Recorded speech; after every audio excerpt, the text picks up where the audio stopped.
of the whole dispute lies on Pakistan Yes, squarely. Major SVP Singh, Major SVP Singh, defense expert also with us now live. Major SVP Singh, historical connect to Pahalgam, mentioned by Prime Minister Modi today. What do you make of his statement and what happened in 1947? Yes, little break in your voice today, but I'll take it on. Definitely, what has happened in Pahalgam and what has happened in the last 78 years has got a direct connect.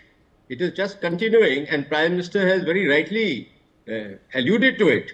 You see, Pakistan, what Jinnah said when it was created, that all I've got is a moth-eaten Pakistan, because he had ambitions of a much larger territory, including Punjab and then the East Pakistan area where he got all the area of Assam and all. So he said he's got a moth-eaten Pakistan. Now the roots of it was that Jinnah definitely wanted Pakistan to be created. His Muslim League, he led them onto that. I think the dividing point came somewhere in 1937 when he demanded in the All India Congress Committee meeting, which was held in the United Provinces, that one Muslim vote should count as two. Now this was an untenable demand from him. And so why it was so? That the Muslims will become minority and they'll be ruled by the Hindus. So that is where the heart of it lies, the two-nation theory. Now, after that, when they went, Jinnah had in his heart to plan, get the state of Jammu and Kashmir, which included Ladakh, Gilgit, Baltistan, all that area. And so what he had done, they planned it well on time, and it is called the Operation Gulmarg from the Pakistan side. He had a force of about 20 Lashkars, which one Lashkar had a strength of 1,000. So that was the strength. Plus, it was the regulars who were disguised as irregulars. Now, this regulars, disguised as irregular, were commanded by one Major General Akbar Khan, a Sanders-trained officer who had fought with the British Indian Army pre-partition. And his deputy was one Brigadier Sher Khan. Then there was another irregular force with this Lashkars, whom we call Mujahideens, or that time even Kabalis. There was one person, Khurshid Anwar. He was an emergency commissioned officer who fought the Second World War also. Now, so it was a trained force which had a proper operational plan to come and occupy Srinagar. And you have covered how the battle took place right through. Now, what happened in this historical aspect is that India, we did not foresee when it became independent that Jinnah would be taking such steps. So we reacted only when we got the inputs that their forces are moving. And that is the time when VP Menon was flown in. I think it was 25th October when he was flown in, and he advised Hari Singh in Srinagar to escape first to Jammu, otherwise he'll be killed. And he, along with the Prime Minister Mahajan of J&K, got down to Jammu, made him sign first asked him to accede to India, signed the instrument of accession, and only then India will move its forces.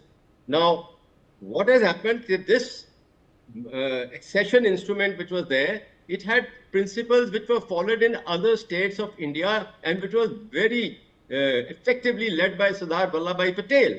And that was, firstly, this accession or joining the Union of India, it had to have geographical contiguity.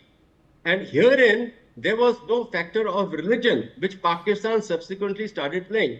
The most important was geographical contiguity, and the Maharaja was the whole soul person who would take that decision. So though he was ruling a majority Muslim state, he had all the authority to do so. So that is the historical aspect of it, what happened. And herein, Sheikh Abdullah got involved because he had good relations with Nehru. And that at that time of history, Sheikh Abdullah posed himself as a secularist. And his tenure in political life dilly-dallied, seesaw battle, sometimes with India, sometimes supporting Pakistan, and that is why the things went wrong, because Sheikh Abdullah changed stance more than once, and Nehru, because of his personal relationship, went easy on him, though he was put under detention. It was only when Indira Gandhi came to power, at sometime in 1975, Abdullah was released and he again became the state chief minister. So that much is there about the very, very briefly, Yes. how this thing unfolded Yes. and how India then fought back. And this first Sikh battalion under Colonel Dewan Rai, that moved in 2 companies, and he was leading the forces, and he sustained a bullet injury in the head and died almost instantaneously.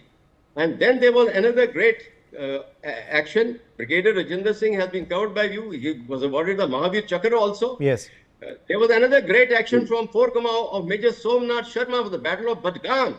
Okay. And he held on with his company, with hardly left with any manpower, saying in his last message, I will hold on, I will not withdraw, I will fight on till last round, last man. And that fence of the Battle of Pahalgam saved Srinagar and Srinagar airfield.